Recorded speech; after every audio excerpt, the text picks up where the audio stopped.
안녕하십니까. 우리 좋은 교회 최영식 목사입니다.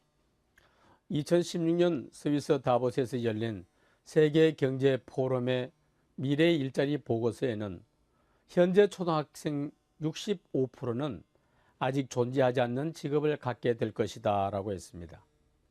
이 보고서에 따르면 3년 뒤인 2020년까지 710만 개의 일자리가 사라지고 210만 개의 일자리가 새롭게 생겨날 것이며 500만 개의 일자리가 감소한다는 것입니다. 이를 대체하는 것은 4차 산업혁명의 대표적이라 할 수 있는 인공지능과 로봇, 3D 프린팅, IoT, 자율주행 차량, 나노 및 바이오 등의 첨단 기술이 인간의 일자리를 빼앗는다는 것입니다. 이는 일시적인 경기 불황에 따른 취업 문제가 아니라 산업 자체의 구조적인 문제로 인해 직업을 구하기 어려운 시대가 온다는 것입니다. 그뿐 아니라 이스라엘 역사학자, 세계적인 베스트셀러 사피엔스의 저자인 유발 하라리는 작년에 한국을 방문했을 때 기자간담회에서 아주 충격적인 말을 한 적이 있었습니다.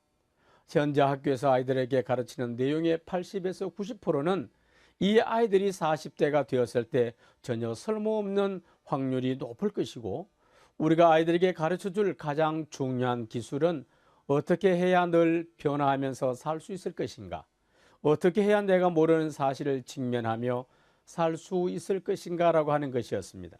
더 나아가 인공지능이 지식을 전달해 주기 때문에 교사에게 배우는 교육은 더 이상 불가능할 것이라고 유발 하라리는 말했습니다.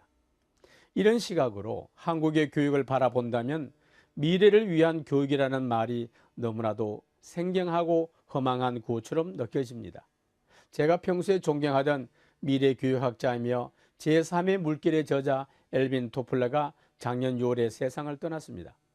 그가 한국에 여러 번 방문한 적이 있었는데 우리나라 교육을 콕 집어서 이렇게 비판한 적이 있었습니다. 한국에서 가장 이해하기 힘든 것은 학교 교육이 정반대로 가고 있다는 것입니다. 한국 학생들은 하루 10시간 이상을 학교와 학원에서 자신들이 살아갈 미래에 필요하지 않는 오직 수능 점수 올리기 위한 지식을 배우기 위해, 그리고 존재하지도 않을 직업을 위해 아까운 시간을 허비하고 있다고 말한 바 있었습니다. 참으로 우리 교육이 한심하기 그지없었습니다.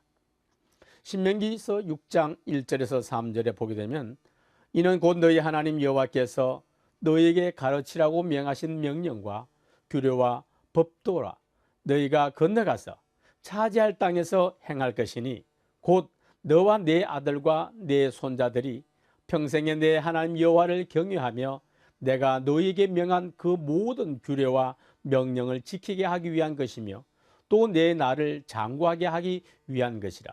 이스라엘아 듣고 삼가 그것을 행하라.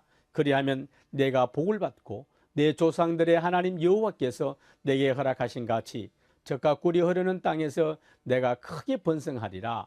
아멘. 저는 하나님께서 소중한 아들 하나, 딸 둘을 맡겨주셨습니다. 첫째 아들은 현재 미국 메릴랜드 볼티모어에 있는 존슨 핫킨슨 대학에서 생명공학, 유전자 줄기세포를 전공하는 석사 과정을 다음 달 22일 졸업하게 됩니다. 졸업 후 연구원으로 근무하게 되며 존슨 핫킨슨 대학 박사과정에 진학하기로 하였습니다. 힘든 과정을 잘 헤쳐나가는 모습을 보면서 참으로 대견스럽기만 했습니다. 어릴 적부터 하나님 말씀을 묵상하고 공적 예배를 빠지지 않고 교회에서의 음악 연주를 봉사하며 하나님 나라를 위해 기도하는 모습을 볼 때 참으로 감사할 뿐이었습니다. 앞으로의 꿈은 5살 때 하나님께 기도한 의료 활동을 하면서 선교사가 되어 병든 사람들을 치료하고 하나님 나라를 전파하겠다는 당찬 모습을 하나님께 기뻐하는 것 같았습니다. CBS TV를 시청하시는 시청자 여러분, 여러분들의 자녀들에게 진정한 미래 교육을 시키길 원하신다면 교회학교 성경학교에 보내십시오. 하나님의 말씀에 의지하고 살아가도록 교훈하십시오. 하나님 말씀을 듣고 지켜 행하면 하나님께서 반드시 복을 주실 것이요 젖과 꿀이 흐르는 땅에서 크게 번성하게 될 줄 믿습니다.